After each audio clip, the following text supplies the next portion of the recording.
Hey Working Bibles, hope you guys have had an amazing week so far.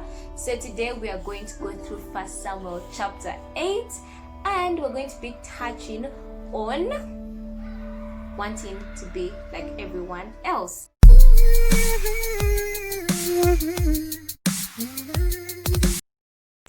So we're going to start off with verses 1 to 5, and I'm going to be looking down because I'm going to be reading off my laptop. I made sure I disappeared from the video, but yeah, so let's start. As Samuel grew old, he appointed his sons to be judges over Israel.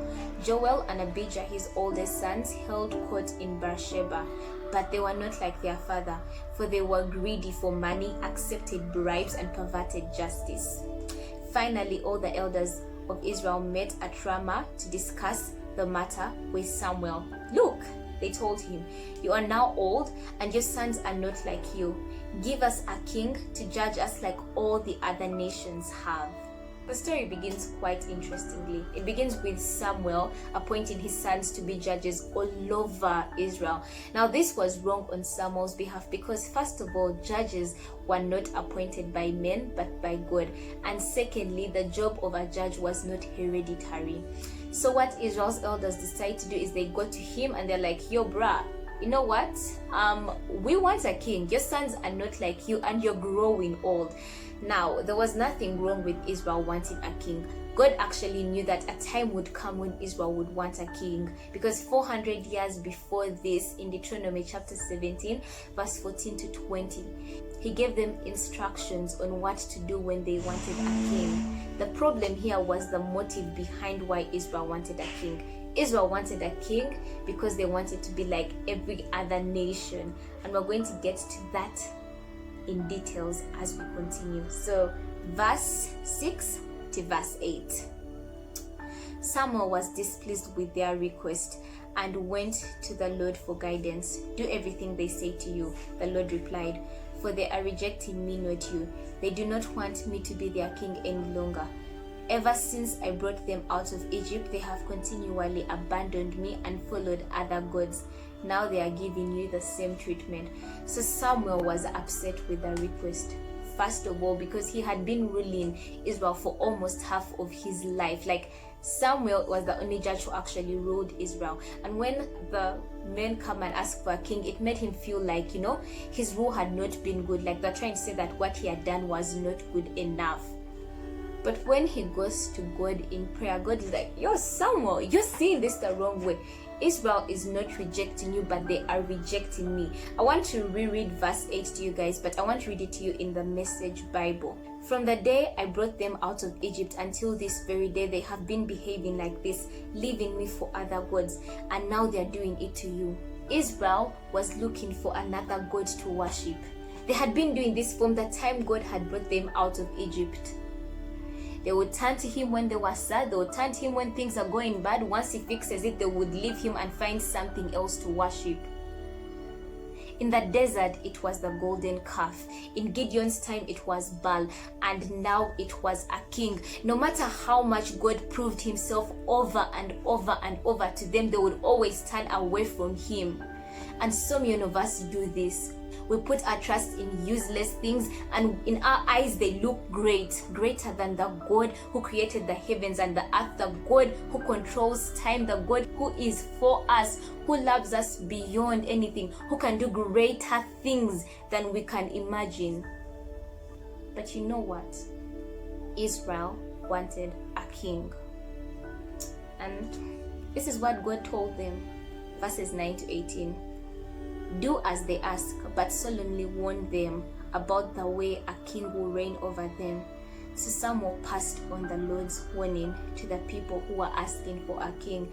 This is how a king will reign over you. Samuel said, the king will draft your sons and assign them to his chariots and charioteers, making them run before his chariots. Some will be generals and captains in his army. Some will be forced to plow his fields and harvest his crops. Some will make his weapons and chariot equipment. The king will take your daughters and force them to cook, bake, and make perfumes for him. He will take away the best of your fields and vineyards and olive groves and give them to his own officials. He will take 1/10 of your grain and your grape harvest and distribute it among his officers and attendants. He will take your male and female slaves and demand your finest cattle and donkeys for his own use. He will demand 1/10 of your flocks and you will be his slaves. When that day comes, you will beg for relief from this king you are demanding, but then the Lord will not help you. So that was the king Israel wanted. Israel wanted a king who would take from them until they would become his slaves. Israel wanted to return back to being slaves.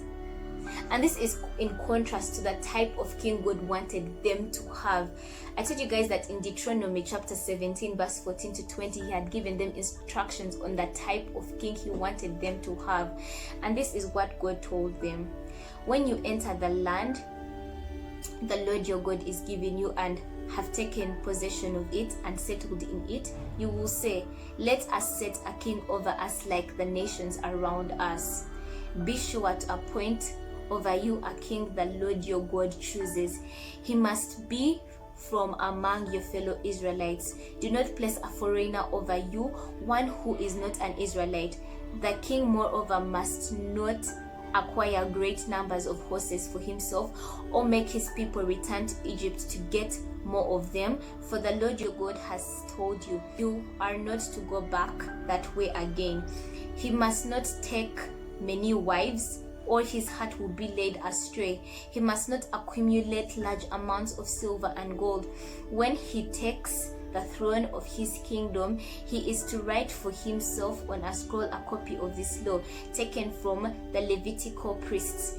It will be with him, and he is to read it all the days of his life, so that he may learn to revere the Lord his God and follow carefully all the words of the law and these decrees, and not consider himself better than his fellow Israelites, and turn from the law to the right or to the left.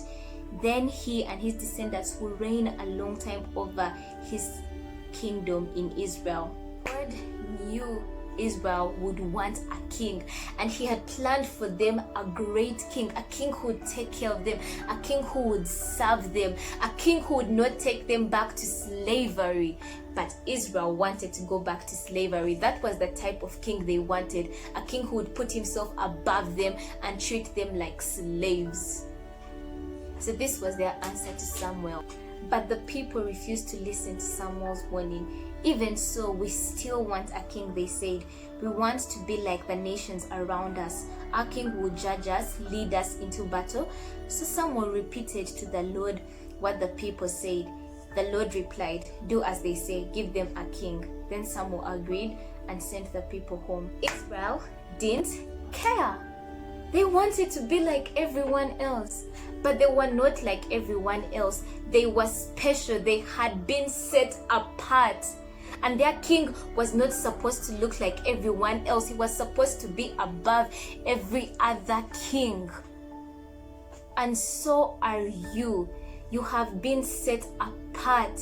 You are God's own chosen people.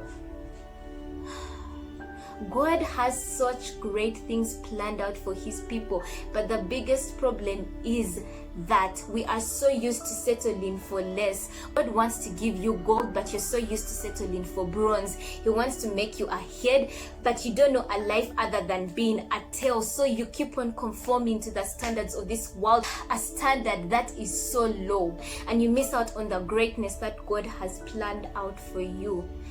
Israel wanted a king to lead them into battles, they said. But who parted the Red Sea? Who defeated Pharaoh? What man can stand against the King of Kings? In 1 Samuel chapter 7, the previous chapter, God won a miraculous battle on behalf of Israel. Israel didn't need a king. Even after they got kings, God still fought their battles for them, because as long as God was on their side, nothing could come against them. But Israel wanted a king, and they would get their kings. They got Saul, and we all know how that went. They got David, a man after God's own heart, but even he failed. He killed a man and took his wife. They got Solomon, who was a wise king, wiser than any man who has ever existed. But even he failed because he married 300 concubines and 700 wives. And his heart turned away from God. And soon they would learn that men will always fail.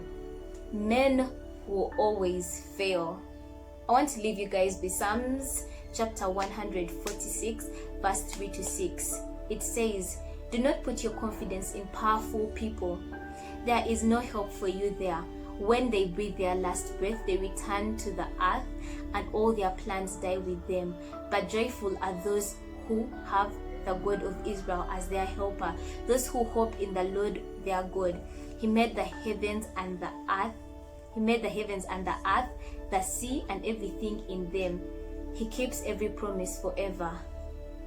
We have a choice to put our trust in men, to put our trust in worthless things, but they will always fail us. Or we have a choice to put our trust in the never failing God. The choice is yours.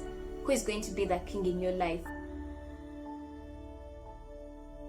Thank you guys so much for tuning in. I hope you enjoyed the video. Please like, subscribe, comment down below what you thought of the Bible study, and share this video with someone who you think could benefit from it. And if you'd like more faith-based content, you can check out Working Bible's Instagram page and Twitter page. And if you want to know what resources I used to actually make the Bible study, they are linked down below, as well as the other social media platforms. And I want to say, guys, thank you so much, and I'll see you in the next video. Bye.